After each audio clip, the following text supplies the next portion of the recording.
Hey guys, and welcome back to Battlefront updates and some more exciting Star Wars Battlefront 2 content. In this video I wanted to talk about all the hero ships that are available in the Gamescom Starfighter Assault Build that I had the ability to play and record some gameplay from. So although this battle takes place in the original trilogy, there's actually hero ships from all three eras, which makes this quite interesting. In total there are 4 ships, and I'm gonna walk you through them one by one, go through their abilities, their star cards, and also how they felt when I was using them, the good side and the bad side. So let's start off with the Scimitar, Darth Maul's ship.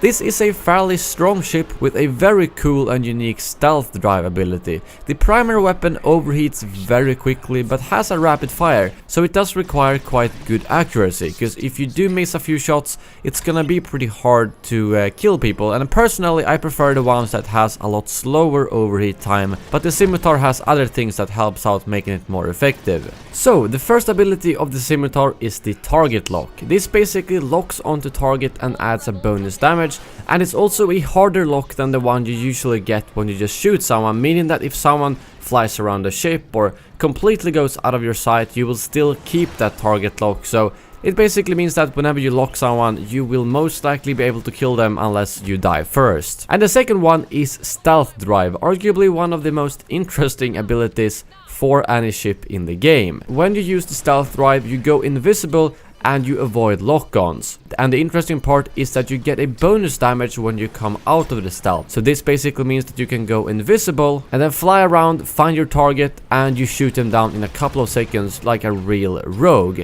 Something to note though is that you don't technically go 100% invisible, because you can still see the Scimitar, although it's pretty tricky to see it, but at the same time you can't lock onto them, so it is quite hard to kill them. But as you can see in this clip, I am actually following the Scimitar while it is cloaked, so it is possible to see them, but if you don't know where they are when they go invisible, it's gonna be really hard to actually keep up to them. But since this is the only ship that has a stealth ability, at least of the ones available in the Gamescom build, it's not something you see very often, and therefore it's harder to predict. And lastly, we have the dual proton torpedoes. Basically, like most torpedoes in the game, lock on, fire and forget, but in this case you fire 2 instead of 1. And then we have the star cards. Each hero ship has 3 star cards to choose from in this build, which is most likely so that you have some customization to swap out, although it's probably going to be a lot more star cards in the full game.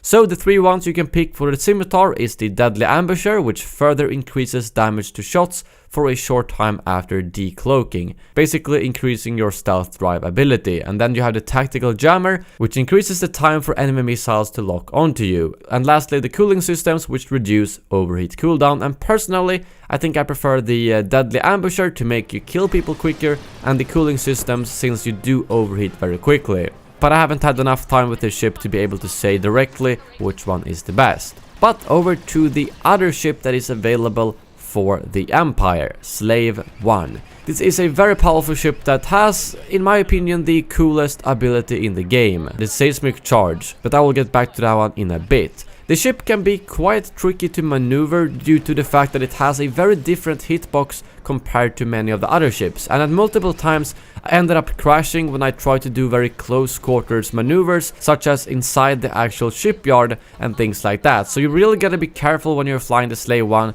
and don't expect it to have the same hitbox as the other ships, because you will crash and you will be annoyed.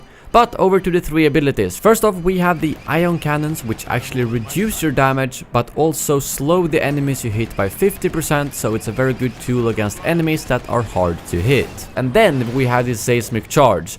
Just like in the movie, you will drop a charge behind the ship that causes a massive explosion with an awesome sound effect. Anyone that's near to the explosion will hear the silence that you can hear in the movie, and when you do that, you know there's gonna be a massive explosion 1 second later. So hearing that sound is so satisfying. And just to clarify, the charge is based on time and not impact. So if you drop it behind you, it will always explode after the same amount of time, and it won't explode if it hits an object, because that would be quite annoying in space. And something that I think is worth noting here is that you can press up on the D-pad to look behind you, and the only time I really did that was to see the charge explode behind me and kill a bunch of enemies. And lastly, it has the concussion missile.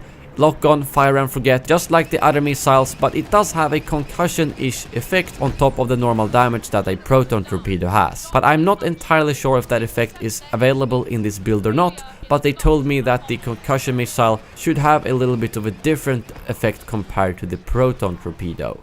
And the 3 star cards available: Heavy Seismic Charge, increases the blast radius, definitely something I would use. Reinforced Hull, which increases the total health.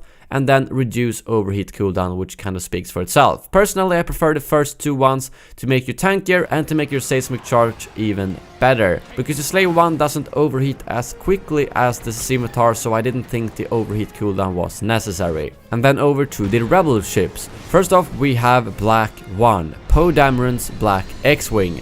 It's a fairly light ship with quite low health, but it can heal very quickly thanks to BB-8, and it's pretty hard to make out from a normal X-Wing for the enemies. A lot of times I started shooting at Black 1, and the only way that I realized it was a hero ship was that it didn't die as quickly as a normal X-Wing. So the first ability is the BB-8 Repair. It repairs very quickly, quicker than the other healing abilities such as the Y-Wings Repair, and I think this is to make up for the fact that it has very little health, so you should really save that BB-8 Repair until you are fairly low health. And then we have the Black Leader ability, which basically pulsates around the ship and marks enemies red, just like a scan pulse, and it shows off both to yourself and all the teammates around you. I think it also adds a little bit of extra damage, but I'm not entirely sure of that. And then lastly, the Proton Torpedo, lock on, fire and forget, same as the normal X-Wing. And the 3 star cards is the Experienced Leader, increased duration on pulsed targets, basically makes the Black Leader ability better. Then we have Tuned Lasers, which increases the primary weapon damage, and the Ferrosphere Paint, which increases the time for enemy missiles to lock onto you. And between these 3, it's pretty hard to pick. I think it all depends on what kind of playstyle you have. Personally, I swapped around the few times I managed to play as Black 1. And lastly, we have of course the Millennium Falcon, a real tank ship. Definitely the ship with the most health out of all of these 4, but it isn't as maneuverable as many of the other hero ships, meaning that it's pretty hard to escape from enemies. It also has a very strong primary weapon, so if you do end up behind someone, you can kill them very quickly.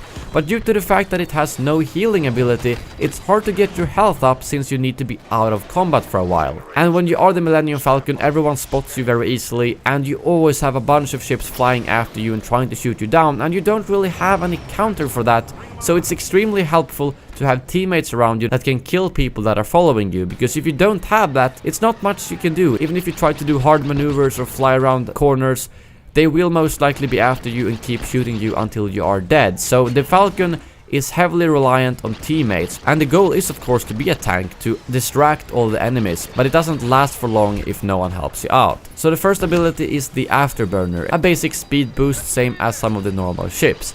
And then a special modifications ability which adds extra damage to your primary weapon by adding a extra turret. So this ability was a little bit confusing because I expected it to work the same way as the U-Wing did, where it fires anywhere around you, but no, the special modification only works when you fire forward, so it's not something that will counter someone following you. And then lastly, the concussion missile, lock on, fire and forget, and as I said, it should also cause a little bit of an extra effect. And the 3 star cards available: Wookiee Engineering, more damage from the special modifications ability, Reinforced Hull, increased total health, and the Advanced Capacitors, which increases time to overheat primary weapon. I think the Reinforced Hull, which increases the health, is definitely something you need on the Millennium Falcon, but for the other ability, it's pretty hard because both of them do help your primary weapon, so I think more testing is required there.